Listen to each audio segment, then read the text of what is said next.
شۆڕشی ژینە درێژەی نەبەرد لە گۆڕەپانە جددیەکاندا. ڕۆژنامەی هەممەیهەن لەسەر وتاری ڕۆژی پێنجشەممەی ڕابردوویدا بە ڕەخنەگرتن لە کردارەکانی هێزی ئینتیزامی لە پەیوەند لەگەڵ سەپاندنی حیجابی ئیجباری نووسیکە ئەم کردارانە وەک ئەوەیە کە شەقامەکان بەهۆی حوزوری ژنانی بێحیجابەوە دابخەیت و قەدەغەی بکەیت لە هاتوچۆ. سەروتارەکە لە درێژەدا دەڵێ دەیانەوێت کە خەڵک و کاسبکاران لە بەرامبەر یەکتردا ڕابگرن لە حاڵێکدا کە ئەمە کارێکی کردنی نییە. هیچ کاسبکارێک ئەو کارە ناکات.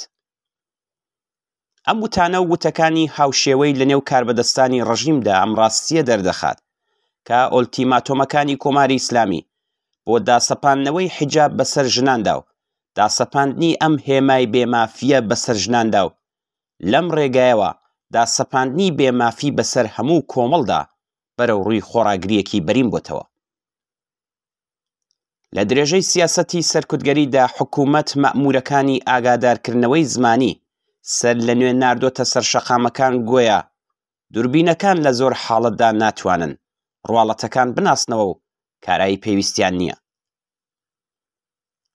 لەگەڵەوەشدا شەقامەکان وەسایلی گواستنەوەی گشتی فروشگاکان، پاساژەکان، کۆنسێرتەکان، مەجامعی گشتی هەروە شاهدی حوزوری زۆری ژنانێکی بێحیجابە کە ئەم بێمافیە قبوڵ ناکەن. ئەو ژن و پیاوانەی لە بەرامبەر ئاگادارکردنەوەی ئەو مەئمورانەدا خۆڕاگری دەکەن و لەگەڵ پشتیوانی و دەخاڵەت و خۆڕاگری ڕێبواران کە لەم داسەپاندنی بێمافیە بێزارن بەرەو ڕوو دەبنەوە. ئەوەی کە هەواڵی پلۆمکردنی ژمارەیەکی زیاتر لە ناوەندەکانی توجاری سنفی و گشتی لە ڕاگەاندنەکاندا بڵاو دەبێتەوە خۆی نیشانەی درێژەی ئەم خۆڕاگریەیە لە بەرامبەر زۆربێژەکانی حکوومەتدا. ئەگەرچی لێکدانەوەی ڕەسمی حکوومەت دوای هێوەربوونەوەی ناڕەزایەتیە خیابانیەکان ئەوەیە کە پیلانی کەسانی سەر بە بێگانە لە شەڕێکی هەمەلانەدا هۆکاری ناڕەزایەتیە سەرتاسەریەکان لە ئێران بووە و لەلایەن هێزە ئینتیزامی و ئەمنیەتیەکانەوە پوچەڵ بۆتەوە و ناڕەزایەتیەکان کۆتاییان هاتووە، بەڵام ڕاستیەکان و ئەوەی کە لەم ڕۆدا دەیبینین پێچەوانەی ئەم ئیدعایانە نیشانەدات. ڕوونواشکرایە کە ناڕەزایەتیەکان بەڕواڵەت دوای چەندین مانگ سەرکوتی توند و خوێناوی هاوشێوەی مانگەکانی سەرەتانیە، بەڵام سەرەڕای ئەم ئاڵ و گۆڕانە لە ڕواڵەتی ناڕەزایەتیەکان بۆ دەستەبەربوونی داخوازیە ئینسانی و عادڵانەکان کە لەگەڵ درێژەی حاکمیەتی ئیسلامیدا ناگونجێ هێشتا لە سەرجەی خۆیان و هیچ ئاڵ و گۆڕێکی مانادار بەسەر بارودۆخێکی کە بوون بە هۆکاری ئەم ڕووداوە بەدی نهاتووە. تەنانەت ئەگەر دەرفەتی دەربڕینی ناڕەزایەتیەکان لەسەر شەقام بەهۆی سەرکوتەوە لە خەڵکیش زەوت کرابێت. داخوازی خەڵک لەم قۆناغە لە ناڕەزایەتیەکان لە دروشمی ژن ژیان ئازادیدا خۆی دەرخست، بەڵام بەرەنگاری لەگەڵ مافی ژن و مافی یەکسانی جنسیەتی و بەرەنگاری لەگەڵ ڕێزگرتن لە حورمەت و کەرامەتی ئینسانی ژنان لەلایەن حاکمیەتەوە هەرە و جۆرەی کە ئاماژەی پێدرا درێژەی هەیە. ژیانیش ڕۆژ لەگەڵ ڕۆژ زیاتر بەرەو لە نێوچوون دەچێت لەگەڵ قوڵتربوونەوەی قەیرانی ئابووری وڵات و کەمبوونەوەی بەردەوامی ئاستی ڕفاهی زۆربەی خەڵک ئەم ژیانە بەرەو ڕووی کێشە و گرفتی زیاتر دەبێتەوە. ئابووری ئێران سەرەڕای کێشە و گرفتی ساختاری، گەندەڵی و ناکارایی سیستماتیک ڕەوتی هەژارتربوونی ئەم زۆرینەی خەڵکی ناڕازی لە بارودۆخی مەوجودی بە شوێنەوەیە.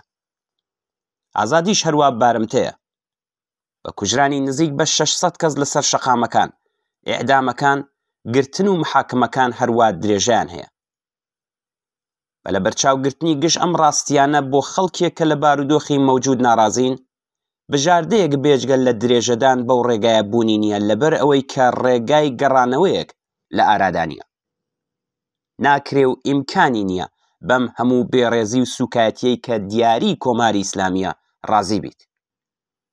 بە هەڵکەوت نییە کە ئەگەر سپیدە قولیان دوای ئازادی لە حاڵێکدا کە هێشتا لە زیندانەوە نەگەیشتۆتە ماڵە جارێکی تر دەیگرێتەوە، لەبەرەوەی کە دوای ئازادی لەبەردەم زیندان بە تەنیایی چەند جار هاواری کرد خامنەی زوحاک دەتخەینە ژێر خاک. بۆ حکوومەتێک کە دەڵێت دەنگی ناڕەزایەتیەکانی کەم کردوێتەوە، ناڕەزایەتی کەمتر لە 1 خولەکی سپیدەی قارەمانی بۆ تەحمل نەکرا و 2 ساڵی دیکەی زیندان بەسەردا سەپان. ڕاستیەکەی ئەوەیە کە ئەم ڕژیمە سەرڕای ئیدعاکانی لە هەموو حرەکەتێک بە توندی نیگەرانە.